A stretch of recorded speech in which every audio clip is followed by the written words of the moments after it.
انہوں نے کہا اب کے پروردگار سے پھر درخواست کیجئے کہ ہم کو بتا دے کہ وہ اور کس کس طرح کا ہو، کیونکہ بہت سے بیل ہمیں ایک دوسرے کے مشابہ معلوم ہوتے ہیں، اور اللہ نے چاہا تو ہمیں ٹھیک بات معلوم ہو جائے گی۔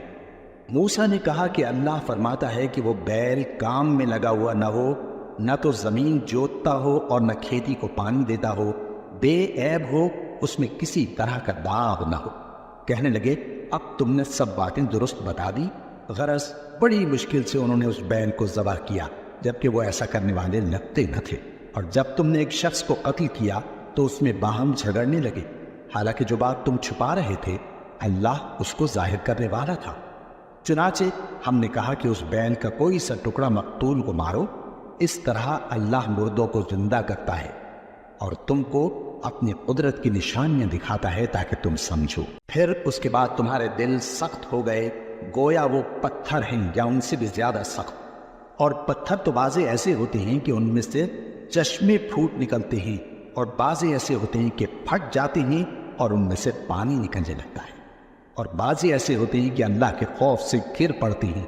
اور اللہ تمہارے کرتوتوں سے بے خبر نہیں۔ مومنو، کیا تم امید رکھتے ہو کہ یہ لوگ تمہارے دین کے قائل ہو جائیں گے؟ حالانکہ ان میں سے کچھ لوگ کلام اللہ یعنی تورات کو سنتے، پھر اس کے سمجھ لینے کے بعد اس کو جان بوجھ کر بدل دیتے رہے ہیں، اور یہ لوگ جب مومنوں سے ملتے ہیں تو کہتے ہیں ہم ایمان لے آئے، اور جس وقت تنہائی میں ایک دوسرے سے ملتے ہیں تو کہتے ہیں جو بات اللہ نے تم پر ظاہر فرمائی ہے وہ تم ان کو اس لیے بتائے دیتے ہو کہ قیامت کے دن اسی کے حوالے سے تمہارے پروردگار کے سامنے تم کو الزام دیں۔ کیا تم سمجھتے نہیں؟ کیا یہ لوگ یہ نہیں جانتے کہ جو کچھ یہ چھپاتے اور جو کچھ ظاہر کرتے ہیں اللہ کو سب معلوم ہے؟ اور بعض ان میں ان پڑھ ہیں کہ اپنی آرزوؤں کے سوا اللہ کی کتاب سے واقف ہی نہیں، اور وہ صرف اٹکل سے کام لیتے ہیں۔ سو ان لوگوں پر افسوس ہے جو اپنے ہاتھ سے کتاب لکھتے ہیں اور کہتے یہ ہیں کہ یہ اللہ کے پاس سے آئی ہے،